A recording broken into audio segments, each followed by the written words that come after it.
The SEAGULL ST36 is a popular movement for micro brands and people that want to build their own watches, and it is basically an ETA Unitas 6497 clone, which means that this movement is basically built the same way as the 6497. I've did an entire review about this movement, and you can find it in the top corner of this video or in the description down below. And in this video we will look at the performance of this movement on a timegrapher. As I said, this movement is a clone, so it is not an official licensed build, and that means that tolerances, material qualities and quality control will certainly be on a different level than what you can expect from an ETA Unitas 6497. We will run this movement on the timegrapher in different positions to get an idea of the precision and accuracy of the movement.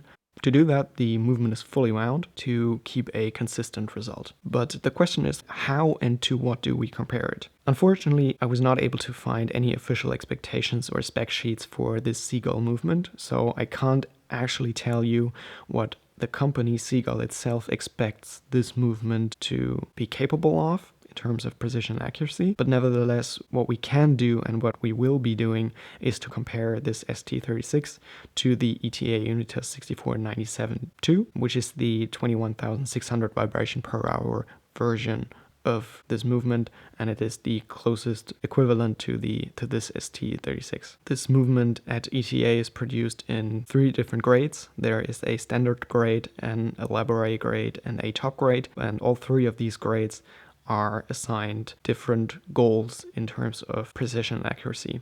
For the standard version, these are plus minus 30 seconds a day, so around a minute of deviation per day. For the elaborate version, this is 20 seconds, so plus minus, so 40 seconds a day. And for the top version, it's expected to be around 15 seconds a day, plus or minus, which means around 30 seconds a day. We test the movement in 3 different positions. One position is with the dial side up, then we test it with the dial side down, and finally in a sideways position. So first, in a dial side down configuration on the timegrapher, we can see that the movement is relatively precise actually. First of all, the beat error is very, very narrow. It's only a deviation of 0.1 milliseconds from the optimum, which is surprisingly good. Although fully wound, the amplitude could be a little bit higher, but is generally in a good place at around 250, 255. And the rate of the watch with in between 3 and plus 5 seconds a day is really actually quite impressive. I would have not thought about this movement being that precise. In the second position, the movement is with the dial side up, which is usually the position that the watch is laid down in, or a wristwatch would be laid down in. And here we see a similar result. The beat error is actually even better at 0.0 milliseconds, which is the optimal thing. And interestingly, the amplitude has basically not changed. It is still between 255 and 260, which is not perfect, but it is okay for this movement. The rate has also not had a great variance from the first measurement, still being at 5 seconds and actually being quite consistently at 5 seconds a day, which is not only surprisingly accurate, but it is also very stable. And this is, together with a 0.0 milliseconds beat error, is really quite nice to see. The third position that we have the watch in on a timegrapher is on its side. What makes this position special is that all the pivots of the wheels and balance are resting in both jewels, so in both of their bearings, and this increases the friction in the movement and should therefore slow the watch down. And this is also what we see here.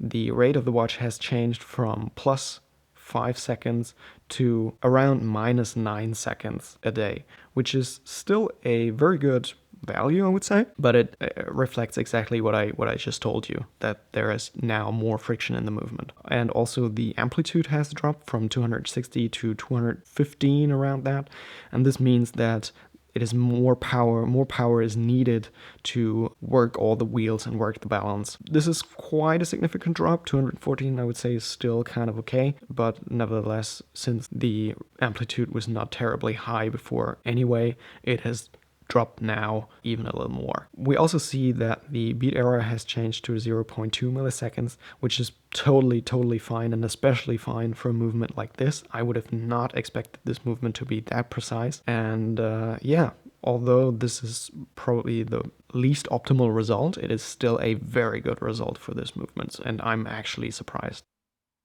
So, now, I hope you have a good idea about this movement now. Again, if you have just seen this video, there's a second video about the movement, and I've linked that down in this description down below.